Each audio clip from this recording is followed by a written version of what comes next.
उत्तराखंड की चारधाम यात्रा में बड़ी संख्या में भक्त पहुंचे, लेकिन अब धीरे धीरे चारों धाम के मंदिरों के कपाट बंद होने लगे हैं। 22 अक्टूबर को गंगोत्री धाम के कपाट बंद हुए। उसके बाद भाई दूज के मौके पर केदारनाथ और यमुनोत्री धाम के कपाट भी बंद हुए। एक रिपोर्ट। शीतकाल के लिए बंद बाबा केदारनाथ के कपाट। पंचमुखी जल विग्रह उत्सव डोली हुई रवाना। ओंकारेश्वर मंदिर ऊखी मठ में होंगे अब बाबा के दर्शन। सीएम धामी बने कपाट बंदी के साक्षी। यमुनोत्री धाम के कपाट भी हुए बंद। भाई सोमेश्वर महाराज के साथ लौटेंगी खरसाली। द्वादश ज्योतिर्लिंगों में अग्रणी केदारनाथ ज्योतिर्लिंग के कपाट भैया दूज के पर्व पर 8:30 पर शीतकाल के लिए बंद कर दिए गए हैं। केदारनाथ धाम के कपाट बंद होने के मौके पर सीएम पुष्कर सिंह धामी भी मौजूद रहे। कपाट बंद होने के बाद बाबा केदारनाथ की पंचमुखी जल विग्रह उत्सव डोली अपने शीतकालीन गद्दी स्थल ओंकारेश्वर मंदिर के लिए रवाना हो गई। पैदल डोली यात्रा पहला रात्रि प्रवास रामपुर में करेगी। उसके बाद डोली गुप्तकाशी और 25 को अपने शीतकालीन गद्दी स्थल ओंकारेश्वर मंदिर ऊखी मठ पहुंचेगी। आपको बता दें कि कपाट बंद होने से पहले विशेष पूजा अर्चना की जाती है।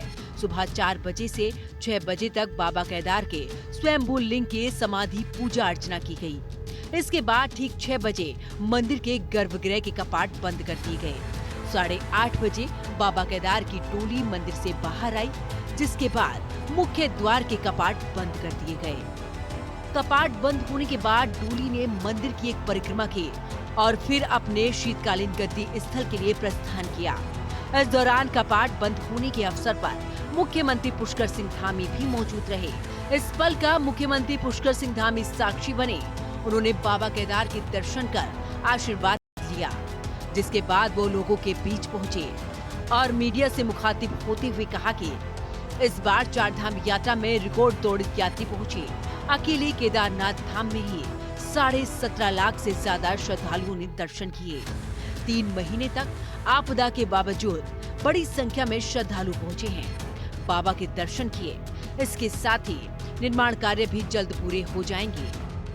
कालीन यात्रा के समय में जो भी हमारे गद्दी स्थल हैं, ओंकारेश्वर है, पांडुकेश्वर है, मुखवा है, खरसाली है और जोशीमठ में भगवान नरसिंह मंदिर है, ये सभी स्थान हमारे पूरे शीतकाल में भक्तों के लिए, उनके दर्शन के लिए अनवरत रूप से वहाँ पर सभी पूजा पाठ विधि विधान से होते रहेंगे।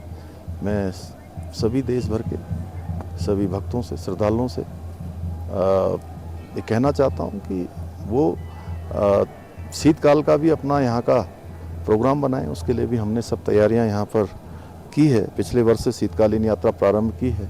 आदरणीय प्रधानमंत्री श्री नरेंद्र मोदी जी ने भी उस यात्रा में प्रतिभाग किया था उन्होंने, और उस यात्रा को पूरे देश दुनिया के लोगों के बीच में ले जाकर उसकी जानकारी भी उनके माध्यम से हुई थी।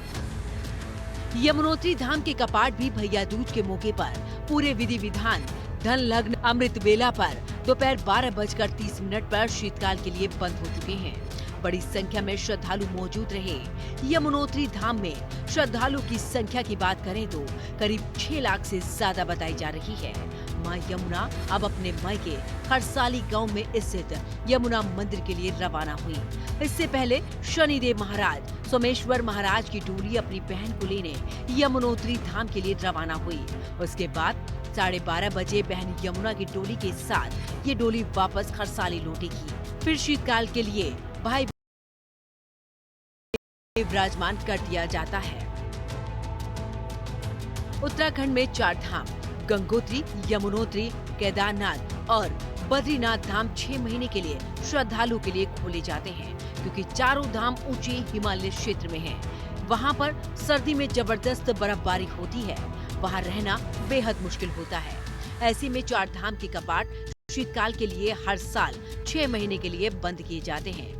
इसके बाद 4 धाम के शीतकाल प्रवास, जिसमें गंगोत्री धाम का मुखवा शीतकाल प्रवास, यमुनोत्री धाम का खरसाली शीतकाल प्रवास, केदारनाथ धाम का शीतकाल प्रवास ऊखीमठ और साथ ही बद्रीनाथ धाम का शीतकाल प्रवास पांडुकेश्वर और ज्योतिर्मठ है।